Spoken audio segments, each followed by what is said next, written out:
সুপ্রিয় দর্শক, আসসালামু আলাইকুম। পৌষের আগমনে হিম হিম ঠান্ডায় শুরু হয় পিঠা বানানো আর খাওয়ার উৎসব। আর এই উৎসবের আনন্দকে আরো বাড়িয়ে দিতে আজকে আমি আপনাদের সামনে হাজির হয়েছি সবারই পছন্দের আর অতি প্রিয় ভাপা পিঠার রেসিপি নিয়ে। আর আজকে যে ভাপা পিঠার রেসিপি আপনাদের সাথে শেয়ার করছি সেটা কিন্তু অন্যান্য ভাপা পিঠার চেয়ে দ্বিগুণ স্বাদের। বলতে পারেন এক কথায় শাহী ফ্লেভার বা শাহী স্বাদের। কোনো রকম নারিকেল ব্যবহার না করেও যে ভাপা পিঠা খেতে এত মজার হয় তা যদি একবার বাসায় তৈরি করে খান তাহলেই বুঝতে পারবেন। আজকের ভাপা পিঠাটি আমি ভেজা চাউলের গুঁড়া দিয়ে তৈরি করে দেখাচ্ছি। তো এখান থেকে আমি ভাপা পিঠা বানানোর জন্য মেজারমেন্ট কাপের 4 কাপ আতপ চাউলের গুঁড়া ব্যবহার করছি। আর এই চাউলের গুঁড়ার সাথে মিশিয়ে দিচ্ছি স্বাদমতো লবণ। খুব ভালো করে লবণটাকে গুঁড়ার সাথে মিক্সড করে নিচ্ছি।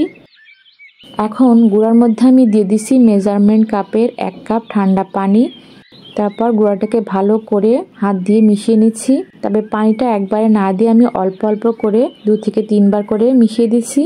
ভাপা পিঠা বানানোর জন্য গুঁড়াটাকে ঠিক কেমনভাবে বানাতে হবে বা কতটুকু পানি ব্যবহার করতে হবে তা আসলে অনুমান করে বলা যাবে না। আপনাদের এটাকে নিজেরাই বুঝে নিতে হবে। আর ভাপা পিঠা বানানোর জন্য গুঁড়াটা পারফেক্ট হয়েছে কিনা তা বুঝতে হলে কিছুটা গুঁড়াকে আপনি মুঠি করে ধরবেন। তারপরে যদি দেখেন এটা দলা বেঁধে যাচ্ছে, আবার চাপ দিলেই এটা সাথে সাথেই ভেঙে যাচ্ছে, তাহলে বুঝতে হবে ভাপা পিঠা বানানোর জন্য গুঁড়াটা একদম পারফেক্ট ভাবে রেডি হয়েছে। তো আমার এটা বানানো হয়ে গেছে। এখন এই গুঁড়াগুলোকে আমি ঢাকনা লাগিয়ে আধা ঘন্টার জন্য রেস্টে রেখে দিচ্ছি। আর আধা ঘন্টা পর দেখিয়ে দিচ্ছি এটা কতটা পারফেক্ট হয়েছে।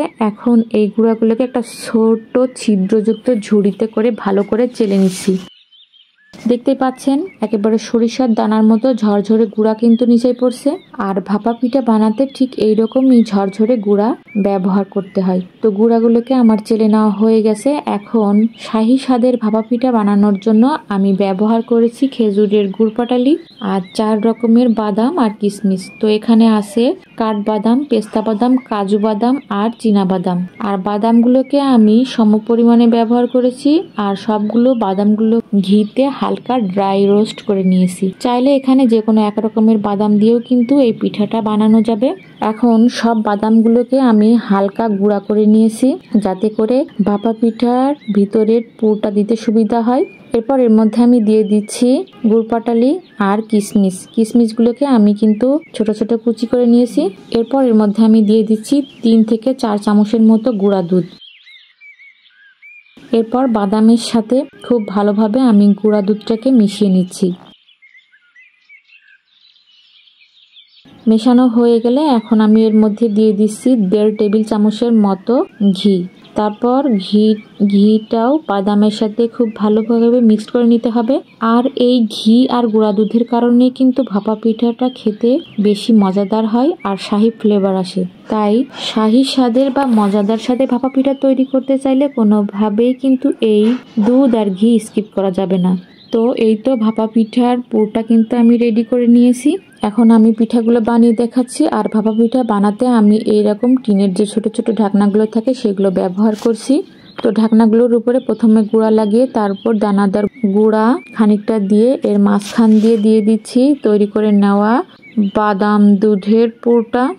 তারপর উপর দিয়ে আবারও কিছুটা দানাদার গুঁড়া দিয়ে আলতো হাতে স্প্রেড করে দিচ্ছি। আর এটা আসলে বলে বোঝানোর কিছু নেই, এটা সবাই পারে। এরপর একটা সাদা নেট দিয়ে মোলটাকে ঢাকা দিয়ে দিচ্ছি। নতুন রাঁধুনি আপুদের জন্য একটা টিপস শেয়ার করছি, সেটা হলো ভাপা পিঠা আপনি যে পাত্রেই সেট করুন না কেন কখনোই ভাপা পিঠার গুঁড়োটা দিয়ে মোলটার উপরে চাপাচাপি করবেন না, তাহলে কিন্তু আনমোল করতে অসুবিধা হবে বা ভেঙে যাবে পিঠাগুলো।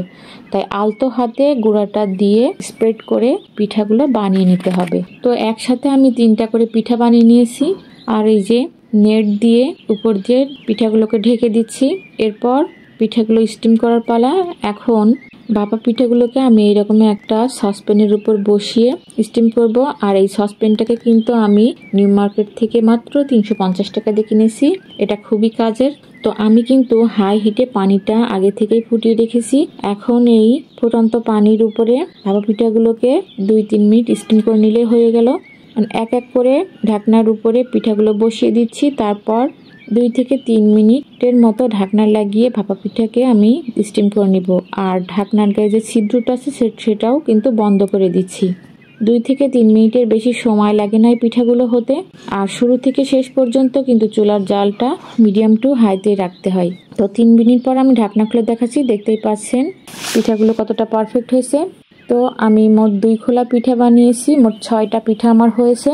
আর প্রত্যেকটা পিঠাই হয়েছে পারফেক্ট, একটা পিঠাও কিন্তু ভেঙে যায়নি। তো এই যে তৈরি হয়ে গেল আমার খুবই মজাদার আর শাহি ফ্লেভারের গরম গরম ভাপা পিঠা। এই শীতে শুধু গরম গরম বানাবেন আর ইচ্ছে মতো খাবেন। এখন নিশ্চয়ই অপেক্ষা করছেন দেখার জন্য ভিতরটা কেমন হয়েছে। একটা পিঠা আমি আপনাদের ভেঙে দেখাচ্ছি, দেখতেই পাচ্ছেন ভিতরের পুরো অবস্থা। এটা দেখতে যতটা না লোভনীয়, খেতে মাশাআল্লাহ খুবই মজার। অন্যান্য সব ভাপা পিঠা থেকে কিন্তু এই শাহি ফ্লেভারের ভাপা পিঠার স্বাদ অসাধারণ। এই শীতে একবার হলেও বাসায় বানিয়ে খাবেন, মিস করবেন না। শীতের বিভিন্ন রকম পিঠার রেসিপি আমার চ্যানেলে দেওয়া আছে, চাইলে আপনারা সেগুলোও দেখে নিতে পারেন। আমি ডেসক্রিপশন বক্সে লিঙ্কটা দিয়ে রাখবো। আজকের ভিডিওটা রেসিপিটা ভালো লাগলে প্লিজ লাইক কমেন্ট শেয়ার করে জানিয়ে দেবেন। প্লিজ চ্যানেলটা সাবস্ক্রাইব করে পাশে থাকার অনুরোধ জানিয়ে আজকের মতো আল্লাহ হাফেজ।